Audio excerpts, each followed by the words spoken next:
Hello guys! Welcome back to my kitchen again. Luto tayo ng fried chicken guys. Lagyan lang natin to ng asin, paminta, lemon, paprika, bawang.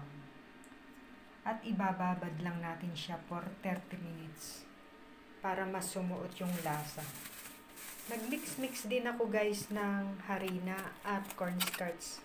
Nilagyan ko rin ng konting asin at konting paminta para hindi maging matabang yung lasa ng chicken natin. At iluluto natin to guys sa air fryer. Maraming salamat guys sa panonood nyo.